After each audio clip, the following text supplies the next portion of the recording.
అవుతుంది, ఇంప్రూవ్ అవుతుంది. హిమోగ్లోబిన్ కానీ లేదా బలం వీక్నెస్ అనేది పోతా ఉంది. అది అట్లా అంటే ఒక్కొక్క చెట్టు ఒక్కొక్క అమృతం, దాన్ని కాపాడుకోవాలి. ఈ అడవిలలో కూడా ఇట్లాంటి భూమిలో మంచి చిన్నగడ్డలు ఎల్లేరు గడ్డలను దొరుకుతాయి. మా చిన్నతనంలో ఎక్కువ తినేది అవి గడ్డలు. అందుకని అప్పుడు మా తల్లిదండ్రులు పెట్టిన ఫీడింగ్ కానీ అడవిలో దొరికేటి పెట్టేది. దాని బలం ఈ రోజు వరకు మా వాళ్ళు ఇవాళ 1 గంట 2 గంటలు నాతో ఉండగానే అలసిపోతా ఉన్నారు. నేను 24 hours ఆదిలాబాద్, ఆసిఫాబాద్, నిజామాబాద్, హైదరాబాద్, వరంగల్ నిన్న పొద్దునంతా తిరిగినాం.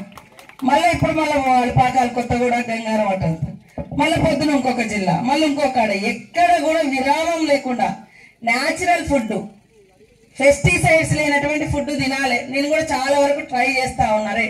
అడవిలో కాయ దొరికినా, గడ్డ దొరికినా, ఊర్లో కూరగాయలు దొరికినా, ఏం దొరికినా ఊరు తినాలే. ఏమంటారు, సిటీలో బంగారం పెట్టినా తీసుకోవద్దు, ఊర్లో గడ్డి దొరికినా అమృతం లాగా తీసుకోవాల్సిందే. మనం ఈ మధ్య కాలంలో ఏది గడ్డిలాగా ములిపించి తినబెడుతున్నారు సిటీలలో, కానీ అదే మా ఊర్లలో పచ్చగూర దొరుకుతాయి చేన్లలో, చాలా అద్భుతం, న్యాచురల్ గా దొరుకుతాయి.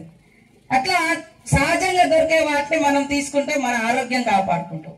మన వాళ్ళు ఊరూరు ఒకప్పుడు ఇంటెనక పెరళ్ళు ఉండేది, అక్కడ అన్ని రకాల కూరగాయలు మొక్కలు పెట్టుకొని వాటిని తినేది. ఇప్పుడు అది మాయమైపోయింది. పెరడు ఉండొద్దు, చెత్త ఉంటుంది, దోమలు వస్తాయి, ఈగలు వస్తాయి అని చెప్పి. కానీ మనమేమో మరి మందులు కొట్టిన తిండే తింటా ఉన్నాం.